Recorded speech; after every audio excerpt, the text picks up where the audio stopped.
It's rolling.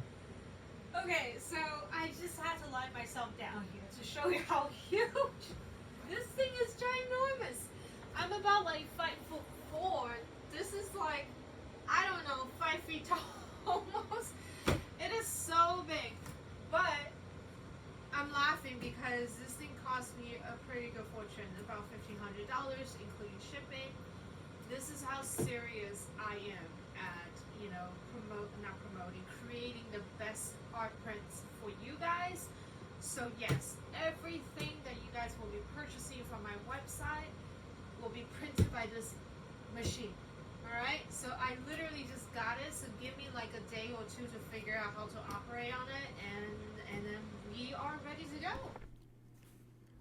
Hey everybody, welcome to my studio. This is art by Stella Chang. Yes, let us unbox this Canon Pro-1000. Although I had to ask Fulala, my dear cat, to leave. That's 83 pounds including her weight. Oh, there she goes. Perfect. Alright, lots of protection. That's always good. I'm liking what I'm seeing. Okay, this probably will take me a while to unbox. 30 minutes later, it's sitting beautifully on my workbench. Look at that, comes with free full set of pigmented ink, which supposedly is going to last 200 to 300 years, basically outlasting you and me. That's the setting manual. So here is the catch tray. It's expandable, very sturdy.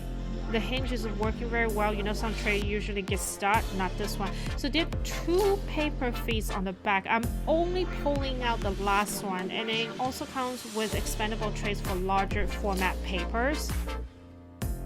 Alright, just to show you guys the inside how it looks like. So I have not taken out that orange tray. It's supposed to protect the printing foam. So once you take that out, you have to give the printer time about 10 to 15 minutes to do a test printing. It actually comes with its own Luster Pro papers for you to test print, which I think is actually quite nice. I think it was like 2 or 3 sheets. This thing is actually analog, so it's not touch screen, but it's okay. Look, it got buttons. We all know how to use buttons. It also has both a USB and Wi-Fi connections, but I read online it's better to stick to USB.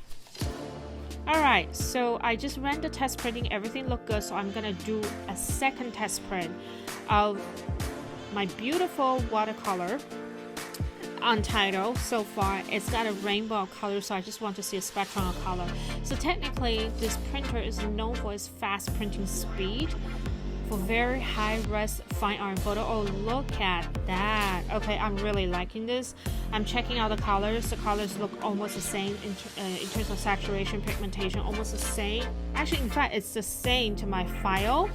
I keep it at Adobe 1998 flattened tip file, and consistency is great. Sharpness is fantastic. This is ready to go. Totally cut, printed, cut, and framed. Alright, thank you for joining me. Kirking out. Any questions, just leave it in the comments.